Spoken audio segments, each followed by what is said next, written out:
pirmo spēli savā laukumā, bet tomēr izbraukumā, dargie draugi, Tondiraba arēna. Purva Spoka arēnā, gandrīz 6000 līdzekļu klātbūtnē. Rīgas Dinamo izcīnīja tiešām ļoti skaļu, ļoti skaistu un ļoti emocijām pārbagātu uzvaru. Pēcspēles soda metienos ar rezultātu 4-3 apspēlējot divkārtējos Gagārina kausa ieguvējs Magnitogorskas Metalurgu vienību. Pirmie vadībā izvirzījās laukuma saimnieki un pēc Oskara Cibuļska veiksmīga raidījuma ripa atroda vietu vārtos 1-0. Turpmākos 2 vārtus atspēlē pretinieki un 2-1, bet šodien bija Mika Indrašis diena un viņa 2 gūti vārti.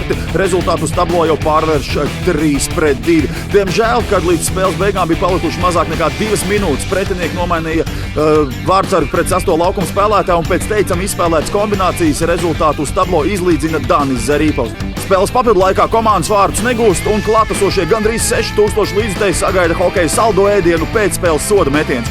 Vienīgo soda metienu realizēja komandas kapteinis Gins Mēja un ar to pietika, lai izcīnītu 2 punktus un pārspētu divkārtējos Gagārina kausa ieguvējs Magnitogorskas Metalurgu. Pēc spēles uz interviju aicinājām Rīgas Dinamo labāko spēlētāju Miku Indraši.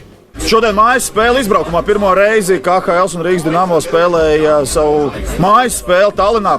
Kā bija? Labi. Atkal pilns tribīns bija, diezgan laba atmosfēra atkal bija un prieks spēlēt. Vai tomēr nemulsināja, ka procentuāli lielākā daļa bija par pretiniekiem? Jā, tā arī izklausījās bišķiņ, bet neko, mūsu ārtur centās, viss kārtībā. Spēlē. Magnitogorska, protams, tur komentārus neprasa, meistara liela, bet kā tavuprāt, ar ko mums viņiem izdevās šovakar uzvarēt? Ar to, ka kustējāmies, to, ka vienkārši kustējāmies un nebija tā, ka mēs stāvoši esam un ka viņi mums vienkārši apslido vai vienkārši piespēli nogriež un mēs slidojām. Es varu teikt, ka bija kustība, tas arī bija galvenais faktors, kāpēc mēs šodien sveikni spēlējām. Kā varētu nokomentēt savus abus gūtos golus?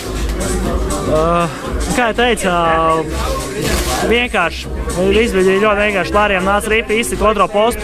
Kā mēs treniņos parasti trenējam, no tālās malas skrien pāri, tā arī darīja, skrēja pāri, dabūja ripu un raidīja tālajā stūrī. Šodien 2 izcīnīti punkti, tas ir cik svarīgi tie? Mums katrs punkts ir svarīgi un, protams, žēl, ka nebija 3, kurus mēs varējām dabūt. Bišķiņi atkal pietrūka kaut kas, kaut kāda koncentrācija, varbūt tās kaut kur nesadalījām to reku vienu spēlētāju. Labi, viņi bija vairāk it kā, bet tik un tā to vienu kaut kur varējām varbūt bišķi sekmīgāk nospēlēt un neielaist tos 5-6. Pēc 2 dienām Čeļabinskas Traktors šeit viesosies un gan jau kā atkal lielākā daļa būs par pretiniekiem, bet kā personīgi priekš komandas ir noskaņoties, kad vairāk tomēr tās balsis un skaļums ir par pretiniekiem? Es nedzirdēju jautājumu. Man sāls nomirs uzvadīt. Pēc 2 dienām Čeļabinskas šeit viesosies un droši vien kā atkal lielākā daļa skatītāji būs par pretiniekiem.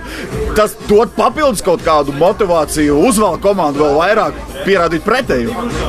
Es domāju, ka īsti nē. Vienkārši būs atkal, domāju, ka būs diezgan laba atmosfēra atkal, kad būs daudz fanu pa viņiem un būs arī mūsējie cenās fani palikuši, kas nebūs aizraukuši mājās, kāds būs piebraucis klāt. Un, kā saka, būs konkurence arī ārpus laukuma, tāpēc tas vienmēr ir interesanti un vienmēr ir patīkami spēlēt pie tāda puļa.